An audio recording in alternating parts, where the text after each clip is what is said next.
Labenz, the serial entrepreneur and founder of Waymark, an AI-powered video creation platform serving small businesses and major advertising platforms. We'll be discussing how to use AI to turbocharge video content creation. Get ready for an hour of deep insights with Nathan. And as we get from the heart of AI revolution that we are going through right now, everybody's been talking about AI and what it means for the future. Nathan, welcome to the show. Thank you very much, Sabir. I'm looking forward to this conversation. I mean, there's a lot going on with AI. Every TikTok, every Instagram reel that you flip through, 9 out of 10, somebody's talking about either some sort of an AI tool or they're talking about, ChatGPT. Like everybody is making money off of ChatGPT on TikTok. Apparently, I don't know how true that is, but that's what they're claiming at least. So, but before we dive into that, I want the audience to get to know you first, right? Your background, your inspirations, and what was the spark that led you to found a Waymark? So tell us your superhero backstory. Sure. Thank you. Well, as you said, Waymark is an AI-powered video creation platform. And, we really think of it as being part of this emerging third wave of creative technology where, with modern AI tools, it really is becoming possible for anyone to create content. But that's really not been true before. And in all honesty, it really wasn't true of me. I would say kind of the reason that I was attracted to building software to help create video is because going back all the way to kindergarten, the very first thing that I knew I wasn't going to be was an artist. And I've always felt like I have, something to say, and I've always kind of felt like everybody has something to say.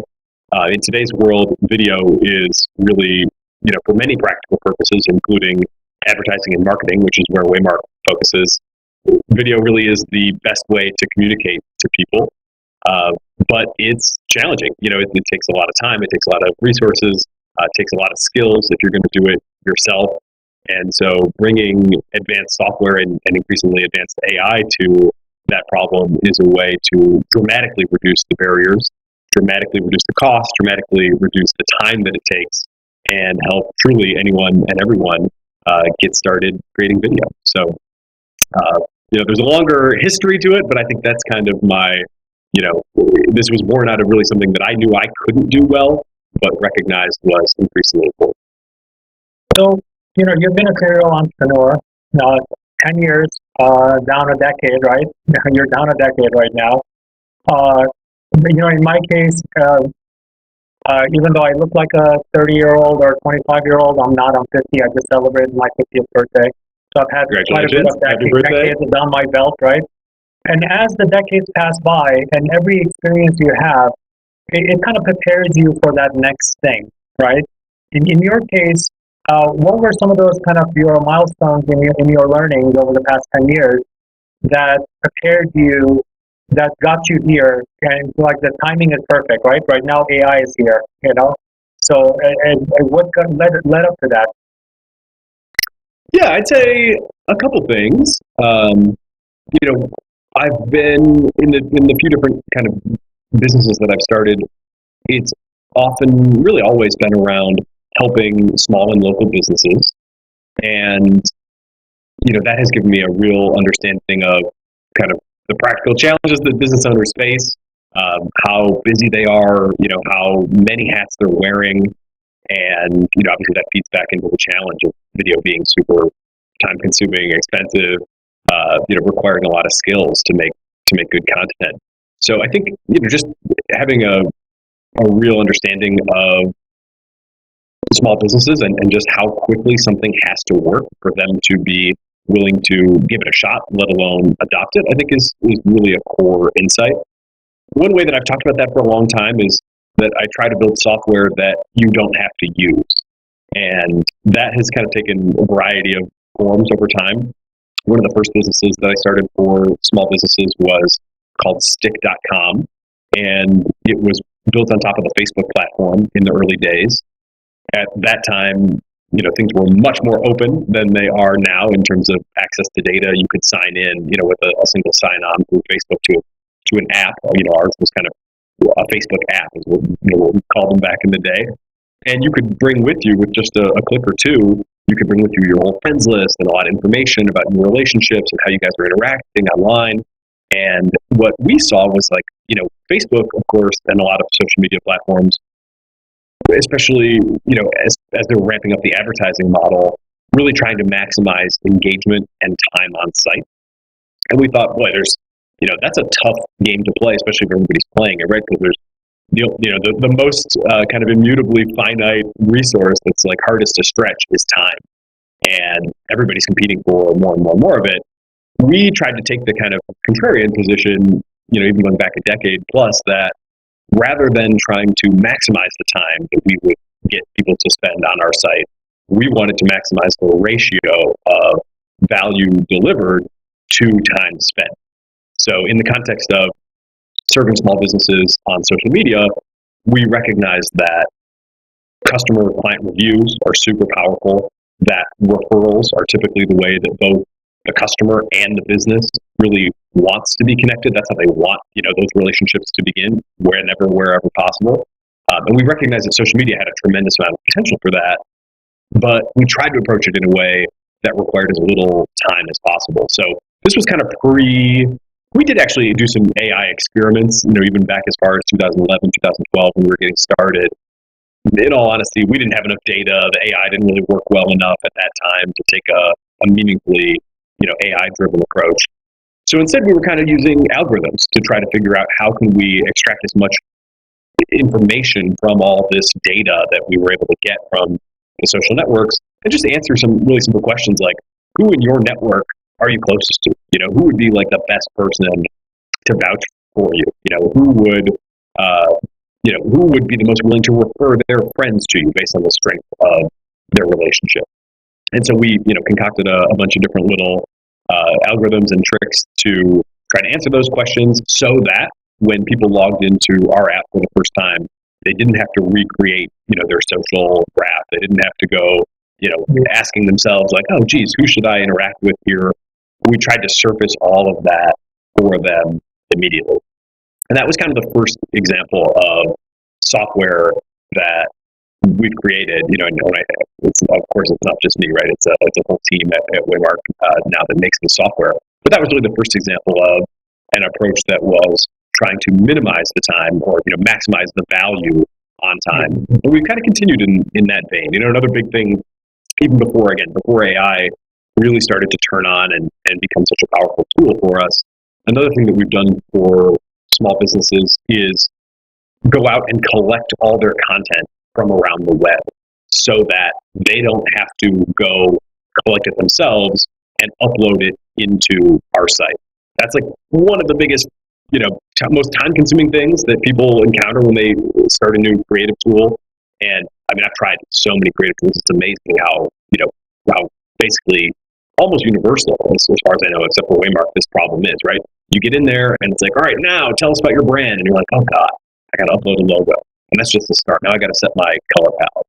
Now I got to, if I want to use any other assets that I have, I got to go track those down. A lot of people are not that organized. So where are those? Who knows? But I got to track them down. I got to upload them into the site. That may take me, that could take hours depending on how disorganized you are. It certainly is going to take, minutes, into the tens of minutes. And only then can you really get started using the tool. So that was such a failure point, and something that we just, hated to see people wasting this time on so much. But another big, example of software you don't have to use is what we used to call our auto personalize. Now that we've added AI tools in there, we're calling that feature branded. But as a small business owner, what it allows you to do is just tell us who you are. And that means literally the name of your business, where it's located. We then go out, find your business online, and pull in all of the content that we can find from around the web. So that means wow, you have images on your website, we'll pull those in. You have images posted on Facebook or your Google My Business, we'll pull those in as much as we possibly can. You have content that you've written about your business, we'll pull that in and kind of assemble a profile. Even down to the colors, the logo off of your website, all of that we try to snap together to create a profile for you. And with the power of software, that only takes about 15, 20 seconds to go out and grab all that stuff and store it. The upshot of which is you can get started immediately creating stuff as opposed to having to be like, oh God, okay, this looks promising, but now I got to go find all my stuff and, upload it, this sort of thing. So long story with a couple of examples, but software you don't have to use, really trying to maximize the return of value on time has always been, kind of a through line of everything that I've tried to create for our By the way, Nathan, customers. It doesn't matter if it's a tiny business, micro business, small business, startup, it's all the way to Fortune 50. I've worked with my clients that span the whole gamut, right? My very first thing when they sign a contract with me is create a Dropbox, a box folder, or a Google Drive. Every client knows this now. And then when they do that, I create like the folders for marketing, finance, this and that, and assets and all of that stuff. So like, okay, could you please start putting stuff into these folders? They're like, oh, you need them? I said, no, I don't need anything. I need you to do it because you need them. So many businesses are not organized, and any kind of tool that actually brings all of that information together, especially if you are collecting customer testimonials that they have given you over social media, not necessarily on BizRate or on your website, how do you collect all of that? And let alone and some of my clients even say that, oh, we had it on Facebook. Let me go find it. How do you download that? How do you download it, Sabir? Like, don't you have the original somewhere? That often person, not. Yeah, no. That person, Linda, that worked for us 5 years ago, and then we did not part ways amicably. She had it on her laptop, and she said, "Screw you," and that's it. She moved on, and we don't have it. If there's any way for us to download that, let's do that.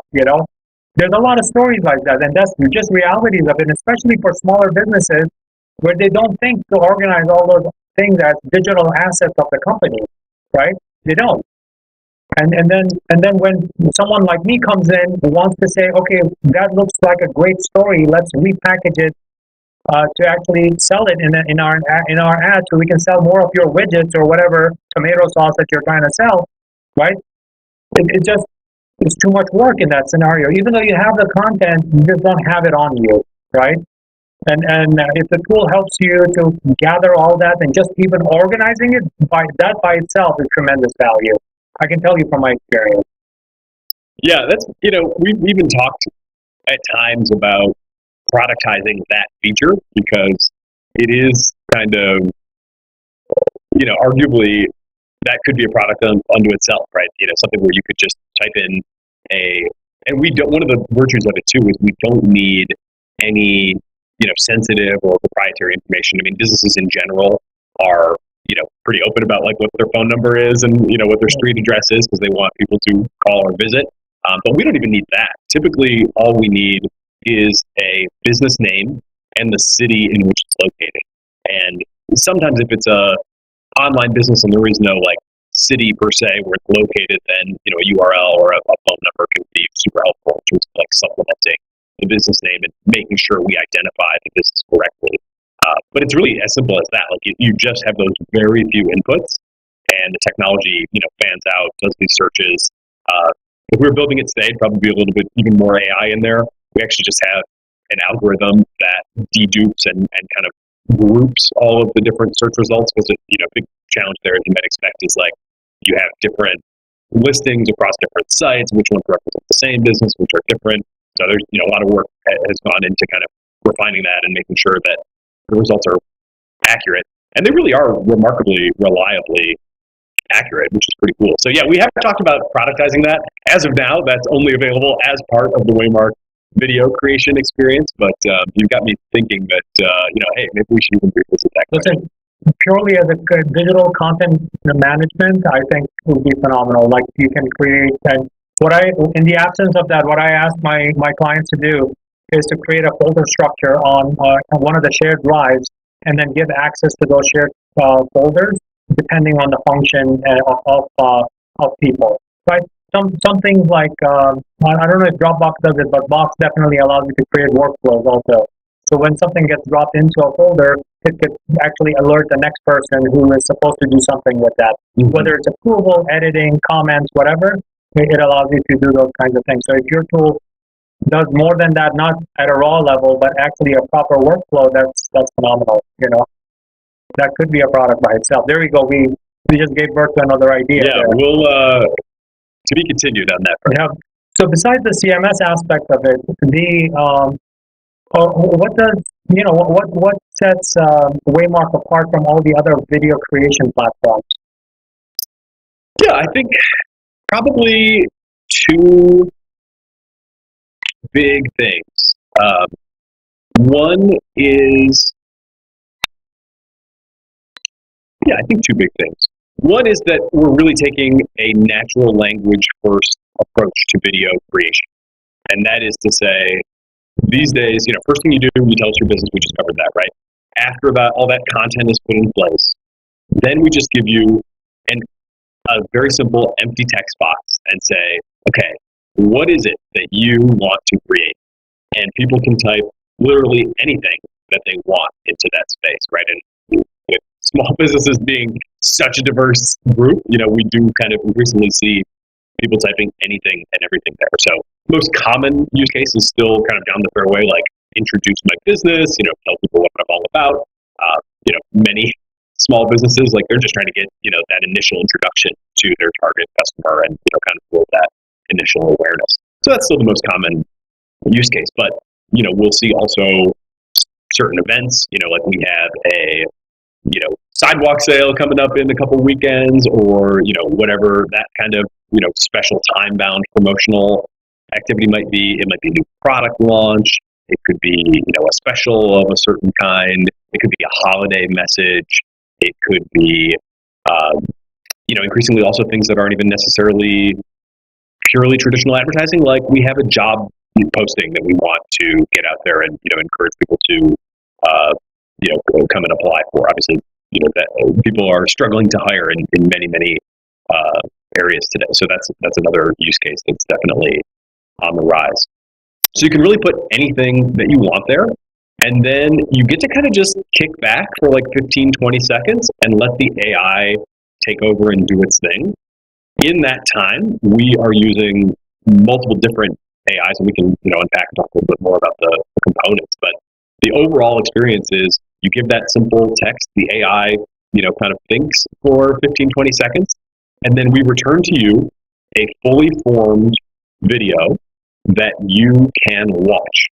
And depending on, we also give you some options to say, like, are you trying to do something on social media, or, we work with big TV companies as well. So maybe you're trying to do a TV campaign, whatever the case is, you can kind of choose those options at the top of the experience as well. But next thing you know, you're going to be watching a fully formed thing featuring your business, start to finish, attempting to tell your story. And that gets to the other big thing. I said two big things. One is this AI experience. The second is we have an awesome creative team that produces top-notch creative that we are then customizing to you. So we're not doing all the graphics and all the kind of polish in real time. That's all been pre-done.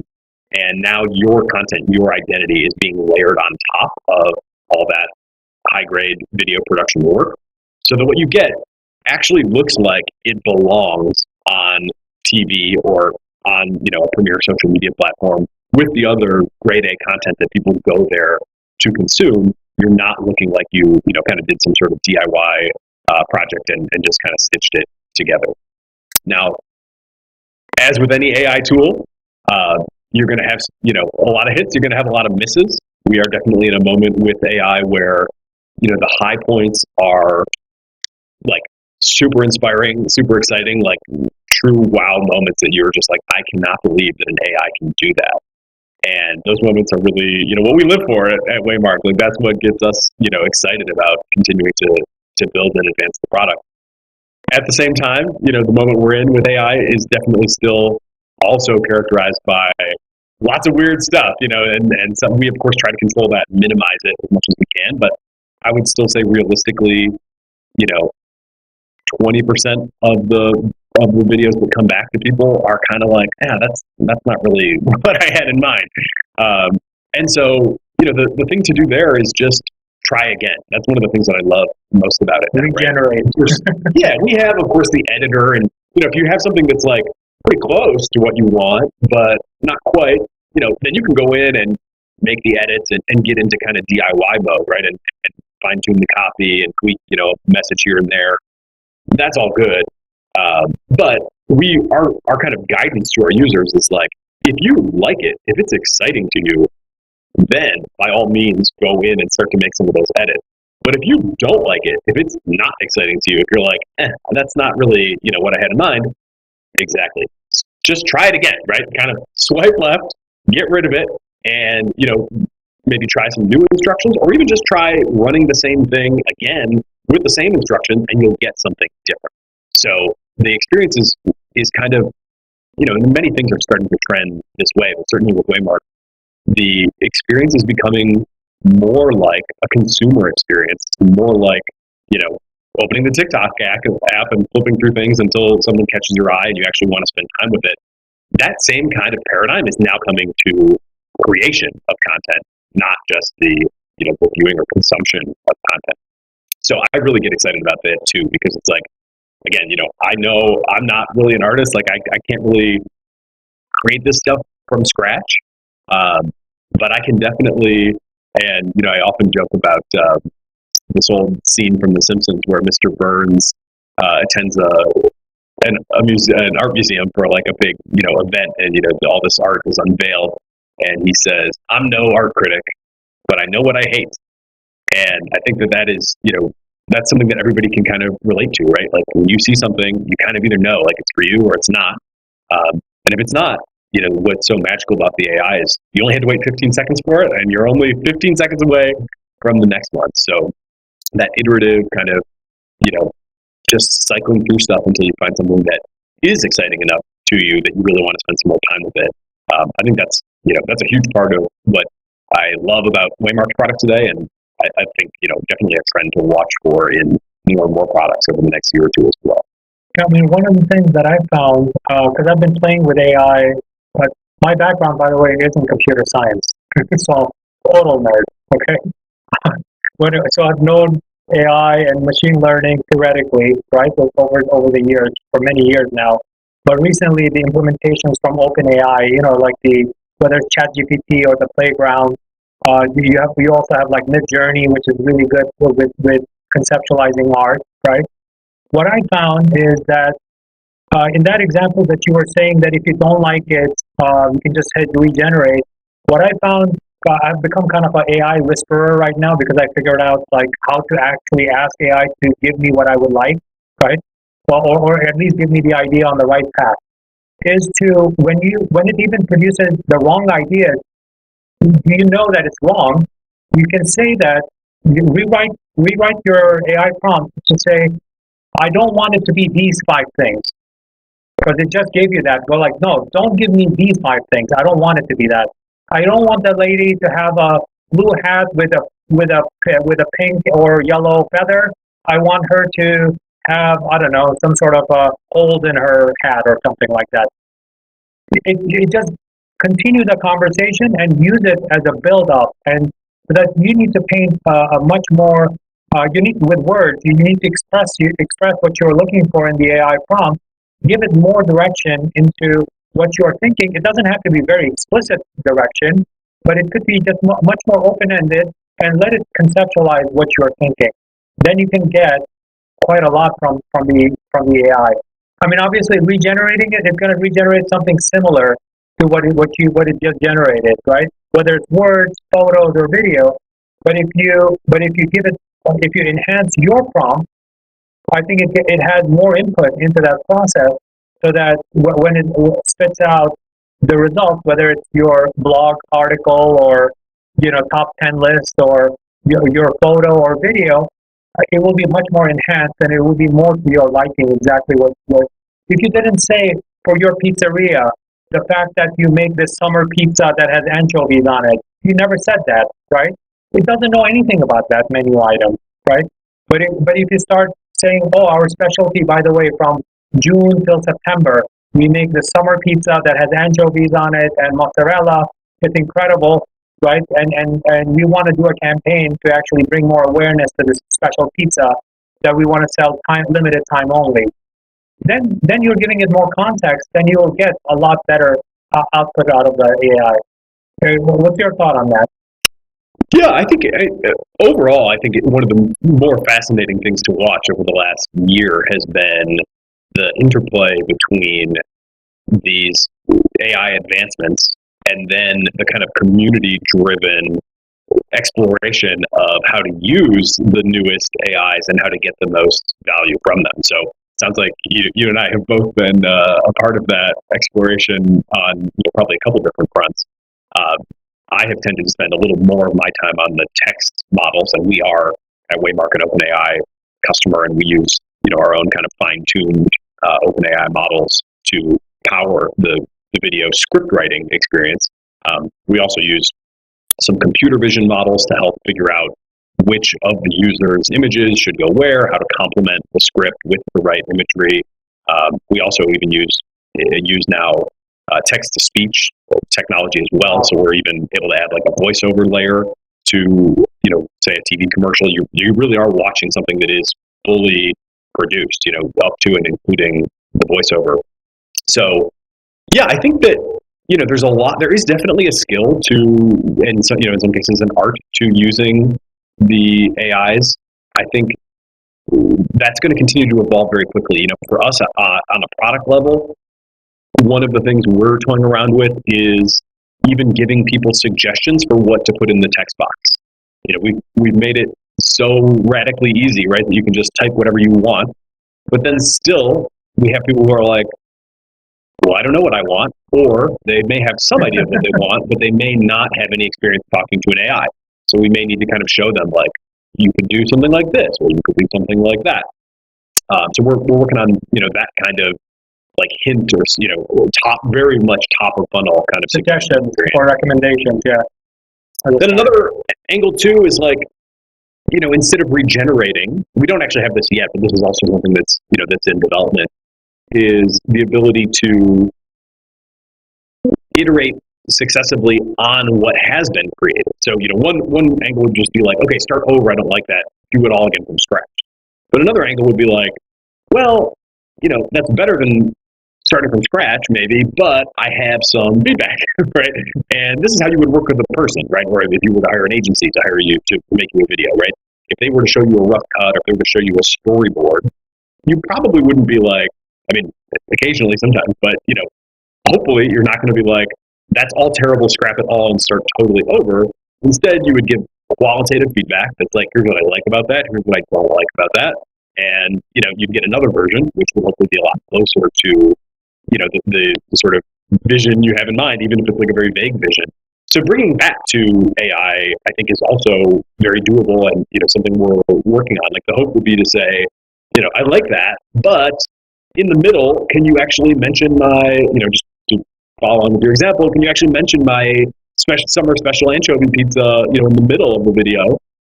And, just with that level of natural language instruction, the system should be able to look at what exists, look at your instructions, and then come back with a modified version that kind of keeps what you did like, but also changes in the way, that you ask for. And there's a lot of paradigms like this. I think it's very much still emerging. In art, for example, you have the negative keyword, which can be really powerful. You may ask for something and you keep getting, whatever. What's a good example? Whatever. I keep building on your example, right? Let's say you ask for pizza, but you're constantly getting pepperoni. But you don't want pepperoni. Your restaurant doesn't serve pepperoni or whatever, right? You want the anchovy thing instead. So you might have to put pepperoni in there as a negative keyword because pepperoni is so generally tightly correlated with pizza that just keeps coming back. These negative keywords now allow you to say, cut that entirely, right? I still want pizza, but I need a different direction within the general space of pizza.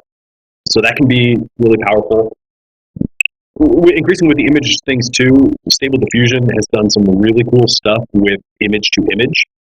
And Midjourney does also, but I think for my money, I would say Stable Diffusion right now has the best image to image technology out there. Image to image can take a couple forms. It can be like, here's my image, and you kind of abstract away from it and then use it as a very rough guide to create something new. And then they also now have something that they call the depth, I believe it's depth to image or something along those lines, where the composition, the structure of the shapes of the image are held totally constant, but an entirely new, kind of coat of paint is put over the top, so that you get something that, in composition is exactly what you provided, but in content, can be really quite different, and that can also have some really magical impacts.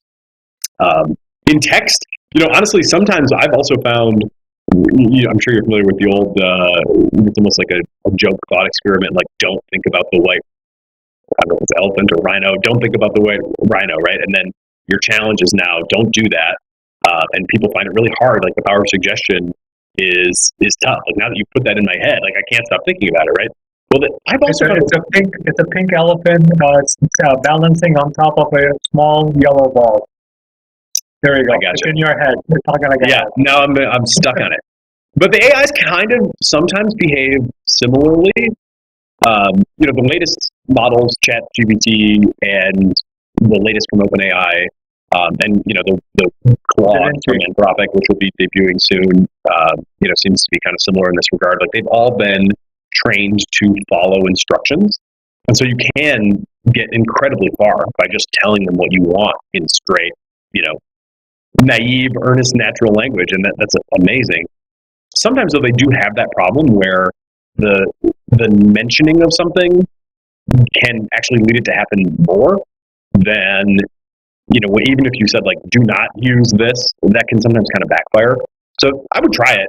Sometimes it works, sometimes it doesn't. These things are kind of, unwieldy technologies still.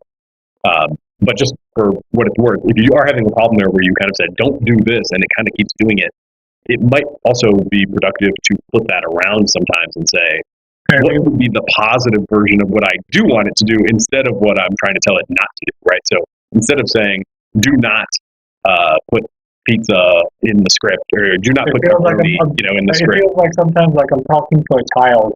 You have to use like negative psychology to give it a positive reinforcement and not a negative thing, in order to get the right response out of it. Yeah, I mean, it's all very associative. So the more you can kind of, have it associate relative to things that you actually, wanted to be thinking about, that's really good. And yeah, I think your comment is pretty apt. I've often said, I don't think I'm the first or only to say it, but having these AIs is kind of like having infinite, like, freshmen in college interns, where they're pretty smart, they're pretty capable, but they need very clear instructions. They need context, and context can mean a lot of things. And it often really helps too to give them a couple examples of what good work looks like. So that's kind of, if you wanted to boil, people talk a lot these days about prompt engineering, which is like, how do I construct a good prompt or input, in order to get good output back from AI, especially for the language models. I would say those three are kind of very good guidelines. Think of it like a college intern, and just remember that you have to provide very clear instructions, any context, because they don't necessarily know, and a couple of examples of what good work looks like. Then you'll really start to get, pretty valuable work from these AIs. They'll still make mistakes. They'll still kind of be wrong from time to time. Their research, they're not doing research, right? They just remember everything, and sometimes they make stuff up. But, much like a college intern, like the research is not, going to be flawless. You can't necessarily trust everything that it gives you. But if you do follow those best practices, increasingly you can get a lot of good work out of these systems. Pretty amazing. It's funny that I own almost every type of voice assistant you can imagine, right? I don't want to say it because it's around me and it's going to pick up and get activated right now. You know which ones I'm talking about. Yeah, I've spoken to all of them as well. So when I bought them, it's phenomenal, right? It gives you, it doesn't give you feedback. You can just ask it something like, how's the weather? Play this music. When is my next appointment? Do this. Put this on my to-do list. It's good, right? But after being exposed to AI through OpenAI or Midjourney or any of these tools, go like, why is that not in here?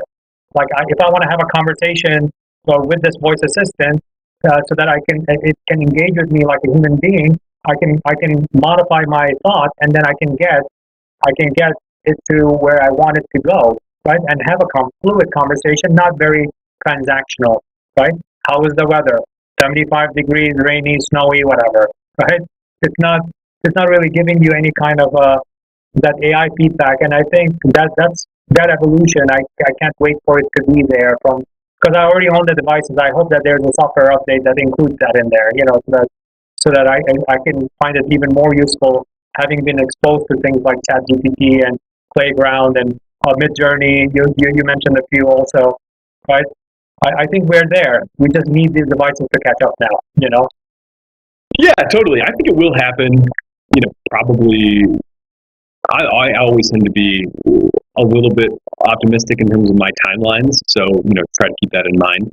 But it's hard to imagine, and we've recently just heard news out of, for example, Google, where they're supposedly code red, whatever that means, and they're gonna recalibrate how willing they are to take certain risks because ChatGPT is out there, and people are starting to use it instead of search in a lot of instances.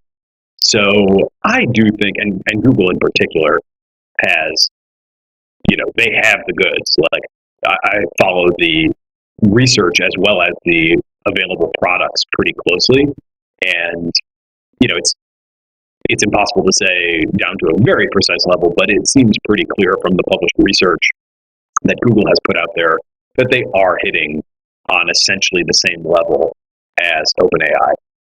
From like a raw capability standpoint, at least. They are probably behind in terms of productizing and sanding down rough edges and, identifying and kind of controlling all the failure cases and, all the oddities. I think OpenAI probably has a significant edge there still.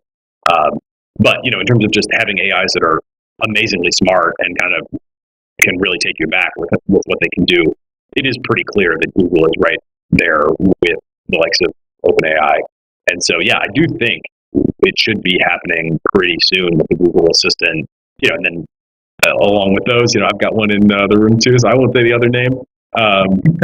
But those things should start to turn on in a pretty interesting way sooner rather than later. And it's interesting to think of why they haven't, especially in Google's case, because they do have the goods.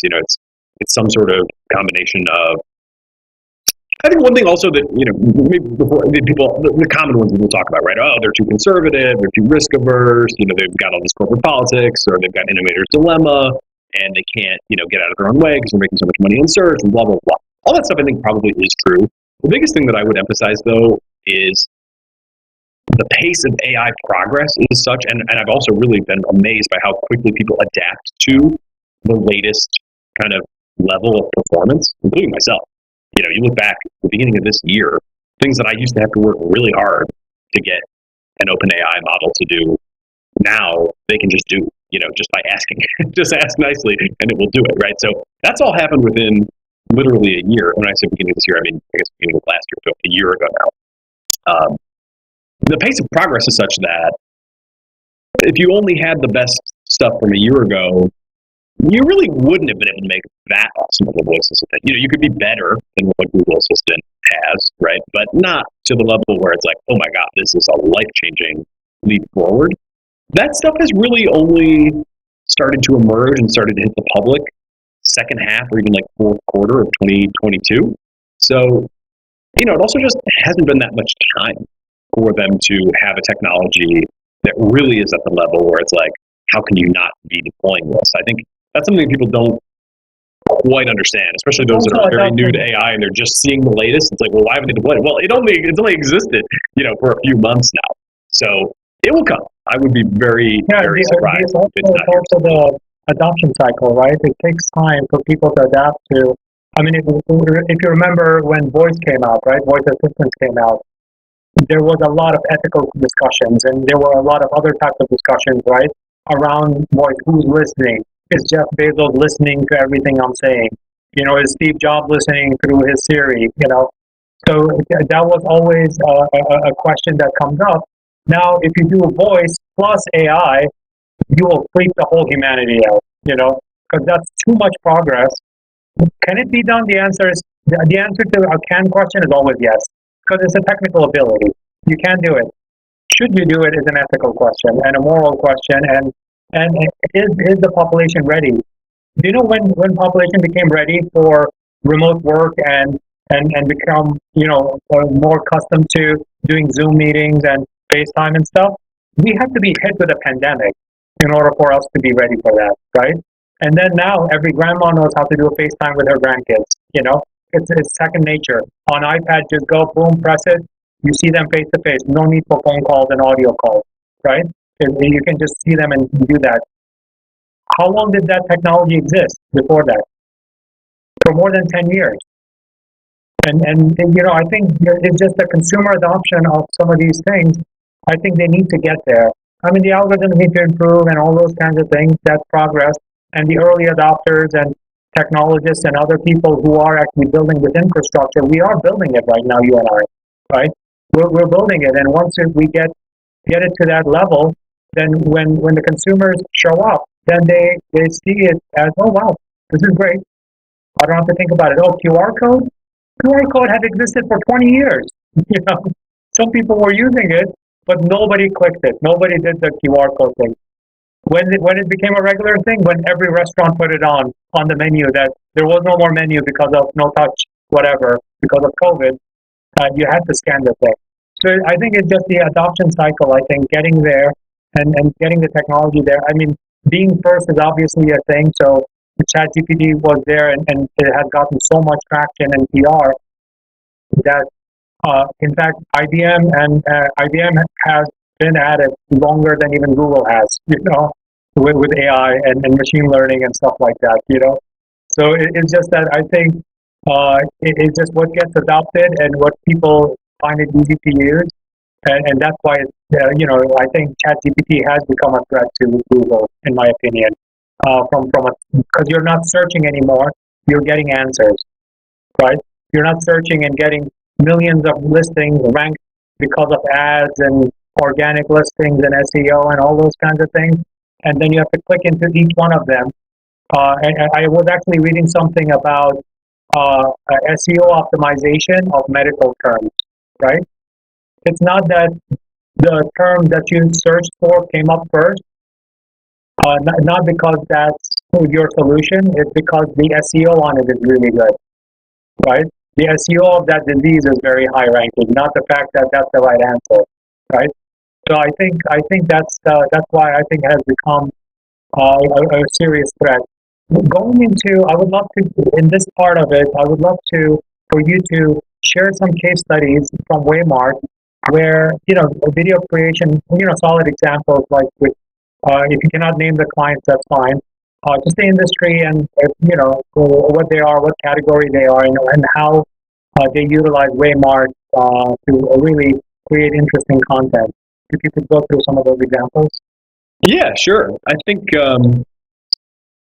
probably the biggest and best examples are our partnerships with some big TV companies. So we have two that are, publicly customers of record. One is Spectrum Reach, which is the advertising division of Spectrum Cable. So that's one of the, very biggest cable platforms in the country. And the other is Gray TV, which is one of the very biggest broadcast TV owners and operators in the country. And they have well over 100 local broadcast stations in different, cities all over the place. So, both of these companies have huge footprints. They have massive, airtime that they are selling. That's obviously a significant part of how they make money, right? Is to sell the advertising on their networks and on their local stations. And, it's been hard for them to scale their business in the same way that the social advertising platforms have been able to scale business. And one of the biggest reasons for that has been the difficulty in creating suitable content for the advertising. So to just to contrast against like Facebook, for example, if you make a post on a Facebook page, then before you know it, you're going to get offered the opportunity to boost that post. And it could just be a little text that you entered. It could be, an image that you that you posted. It could be a video, but most of the time, people are just doing images and text, and that's enough for you to be activated as an advertiser on the Facebook platform. And that's, a huge part of the reason that Facebook has reached, I think, 7 million quarterly active advertisers globally. Meanwhile, if you are doing TV advertising, it is a much higher bar in terms of content and a much narrower space of possibility, right? You have exactly 30 seconds or exactly 15 seconds. But when I say exactly, I mean to the number of frames. If you don't have 900 frames, that's 30 frames a second times 30 seconds, in your commercial, it will just straight up not be able to air. You could send something in that's 1 frame short, and the quality control system will be like, sorry, ding, we can't use this, right? So now you're back to figuring out what went wrong and trying to fix it. Mm-hmm. So the cost of creating, the difficulty of creating content has been such that it's been hard for truly small businesses to get over that hump and get active on TV. Both of the customers that I mentioned do provide some creative services to their clients, but typically they have to charge for it, because it is, as always, right, time-consuming and expensive. And there's also just like the time delay, right? If I have a sale next weekend and I call my rep at Spectrum or at Gray and I say, hey, can you come out here and shoot something for me in time for that? They're probably going to say, probably not. At this point, time's too short. We probably can't schedule that, plus edit it, plus all that to get it on the air. And then still you need time to be on the air in anticipation of whatever it is you're promoting, right? So there's just a big time lag there that often, interferes with them getting campaigns up and running like they'd like to as well. So Waymark has been a huge difference maker for these companies. And, I think the phrase transformational gets thrown around a little loosely. I would say we are, helping them begin to transform the way they do business, and still very much a work in progress. But today, because you can identify a business just by name and location, import all that content, create a business profile within our system in just a few seconds, and then say what you want, introduce this business or whatever, and then get a fully formed commercial that is guaranteed to conform to the requirements, right? It's guaranteed to be 30 seconds. It's guaranteed to be exactly the right shape. It's guaranteed to have sound at the right levels. All these little details that people don't know, certainly have a hard time, conforming to, because all of that is kind of guaranteed to be built in. Now, if you are a big media platform and you're trying to help local businesses get active as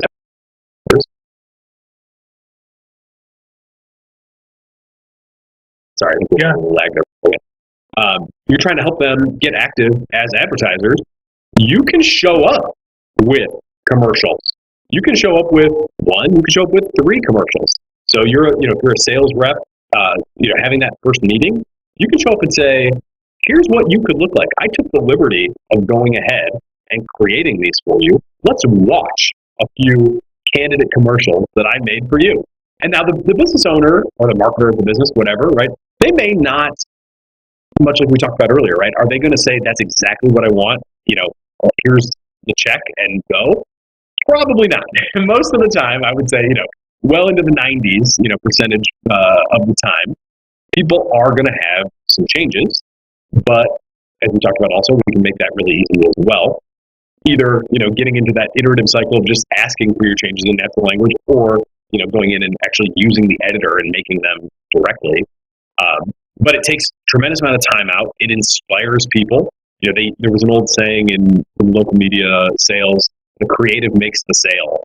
And that, they used to talk about that even in the newspaper days, right? When people could see themselves on the newspaper, in newsprint, then that was inspiring. That felt like that's substantial. That means something. That's, in a way, that's making it. That shows that I exist, There's all these kind of feelings that come along with that. That has not really been something that TV companies have been able to take advantage of for a long time, because the creative may make the sale, but if it's so expensive, then you can't really afford to use it to make the sale. So Waymark is changing that in a pretty significant way and kind of inverting. And, we also work with a lot of smaller agencies that also serve small business. And again, kind of can flip the way that things have always kind of gone. You mentioned first thing you have people do is upload all this stuff into folders and get everything organized. That makes sense. But boy, it's a lot nicer if that can sort of happen semi-automatically, or if we can have a conversation that starts with, here's something I made for you. I'm adding value as the first thing, right? I'm trying to inspire you. I'm bringing real thought to this conversation from the very get-go. It can kind of invert the typical, marketing engagement sales funnel and turn it into something where, somebody has that first meeting experience of seeing themselves on the big screen, and it's boy, that's really exciting, right? That gets me inspired to, even if it's not perfect, right? That gets me inspired to think about really investing in this channel. And so, we're helping these businesses grow their advertiser base, pick up more opportunities, and ultimately grow revenue. I mean, obviously, that's the top line goal, and the creative we're finding can be a facilitator to that, as opposed to what it historically has been, which is more often a blocker to realizing those business goals. I mean, one thing that I can think of, Waymark could be very beneficial for agencies, especially that do pitches, pitches for different RFPs and stuff like that.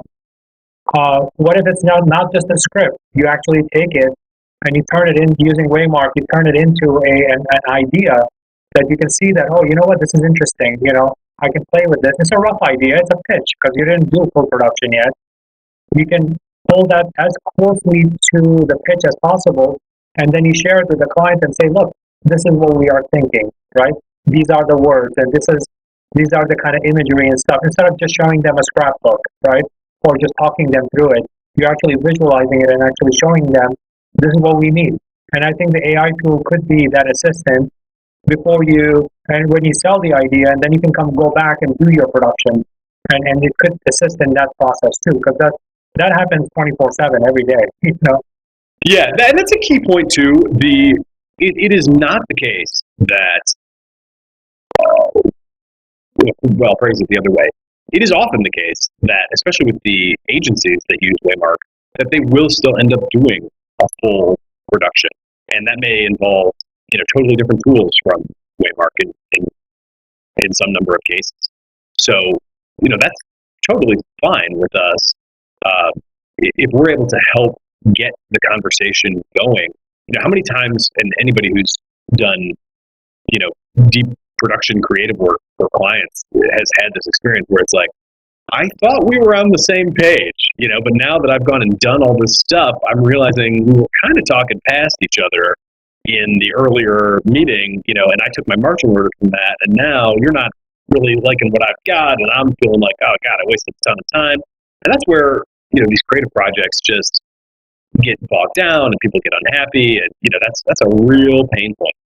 So another big benefit of having something that you can create in 15 seconds with AI is that it makes the conversation very concrete. And again, like Mr. Burns thing, right? I'm no art critic, but I know what I hate. That's most small business owners. They will let you know, I like it, I hate it, I like this part of it, I hate that part of it.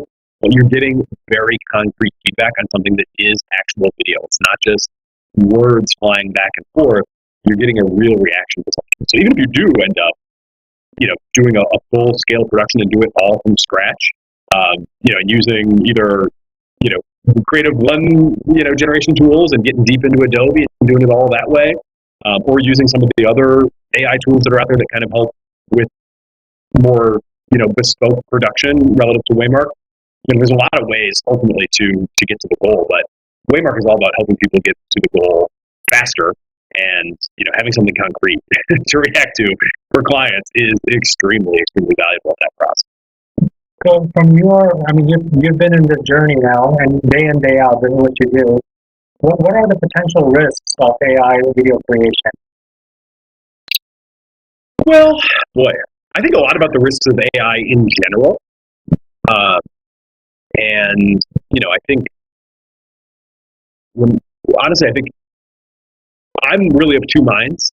I probably have sounded like a total AI enthusiast in this conversation, and I am very enthusiastic about the potential for AI to, really even bring in like a post-scarcity, abundance era for humanity. Like, I think the access to expertise.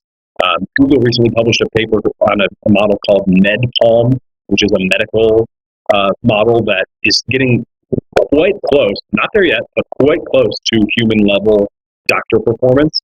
So it's conceivable that in the next few years, we could be looking at a reality where if my kid gets sick in the middle of the night, I don't have to page the doctor and wait or go to the emergency room or, be unsure about what I should do.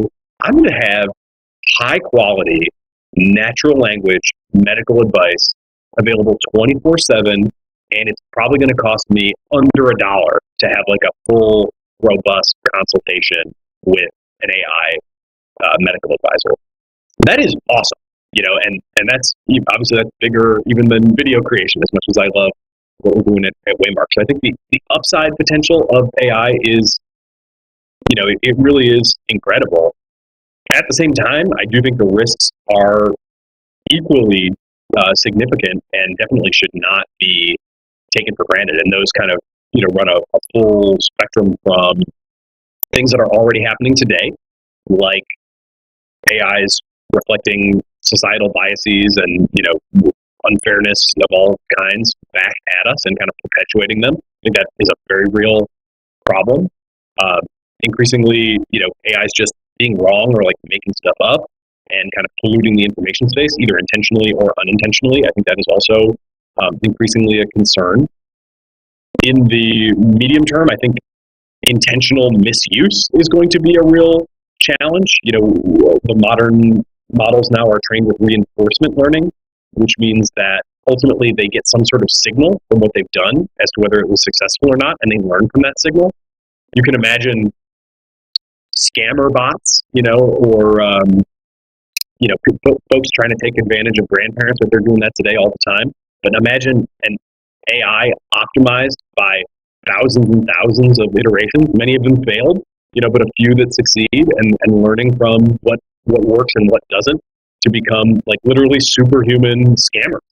I think we'll see that within the next 2 years, almost for sure. Like, I don't know how we avoid it. Crime. Yeah, totally.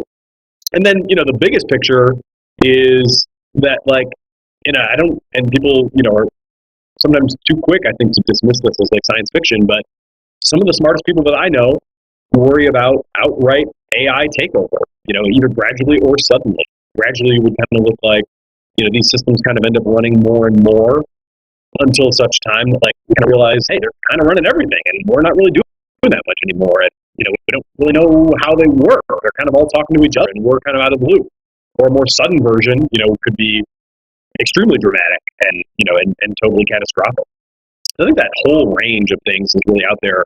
And in all the, kind of communication that I do, I try to emphasize the, both the phenomenal potential and also the very real and like very substantial risks. One of the things I do like about Waymark is that, like, it's really fun to play with and it makes it really easy to make videos.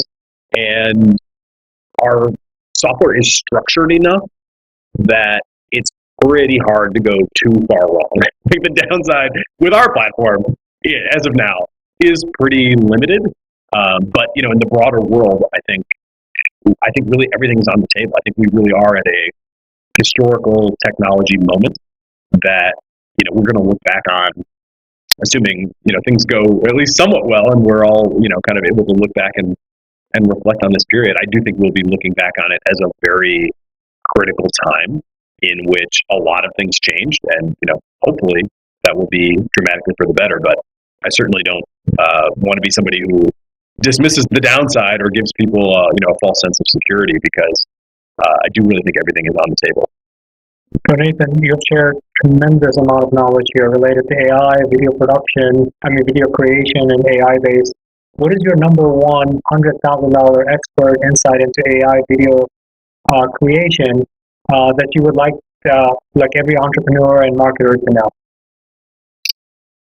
Well, I think even, it's video and kind of all of these creative things. I would say the biggest thing right now is just get into